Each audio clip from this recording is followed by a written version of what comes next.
magkakaroon ng dialogue. So Teddy will explain ano yung nangyari doon sa dialogo sa Office of the Secretary. Then Neri will explain ano yung mga pinaharap na mga issues.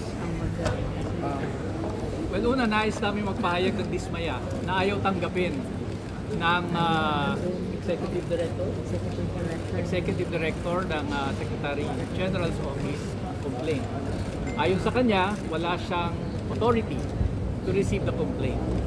Ang sabi namin, under the rules, ang complaint ay dapat pinafile sa Office of the Secretary General at hindi nagre-require ng presence ng Secretary General mismo para ito ay simpleng in a ministerial manner tanggapin ng kanyang opisina.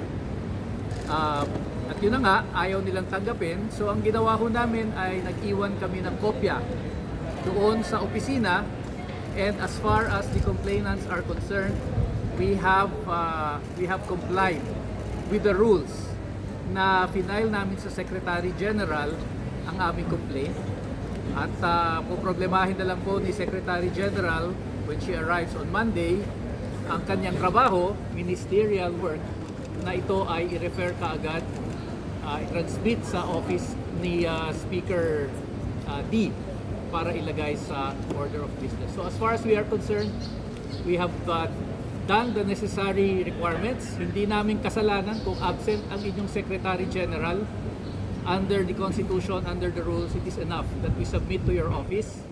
At we expect that on Monday, this will be transmitted to the Office of the Speaker, and the Speaker will transmit it to the Committee on Rules para mailagay na ho sa order of business.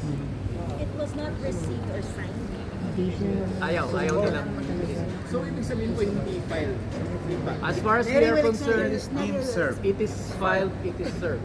Neri, please explain ano yung legal issues. Yes, well na-discuss bago lang na ang requirements, verified complaint ng citizen at endorsement na fulfill na yon. Ni hindi binanggit sa konstitusyon yung word na Secretary General. Ang House lang ang naglagay ng Secretary General, sinunod naman namin. Ang nakalagay doon, Office of the Secretary General. So sinunod pa rin namin yung sa office. Ang explanation ng Office of the Secretary General, wala dito physically ang Secretary General and hindi nila pwedeng tanggapin. Ang tanong, mayroon bang nagpo-prohibit sa inyo na tanggapin ito despite the rules of the House? Walang nabanggit na prohibition. So para sa amin, in fact, ang nag-deviate sa rules mismo ng House, yung Office ng Secretary. Kasi yun naman nakalagay sa rules. Kaya para sa amin, that impeachment complaint is deemed filed. Why? Because we delivered it to the Office of the Secretary General.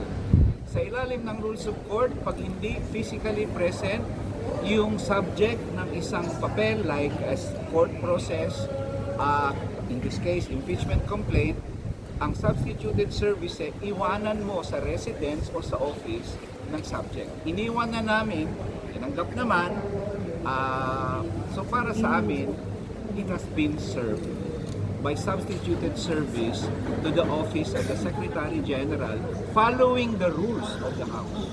Kami ang sumunod sa rules of the House at kung hindi susundin ng House ang sarili nilang rules, hindi dapat burden yan sa mga impeachment complainant, sa private citizen.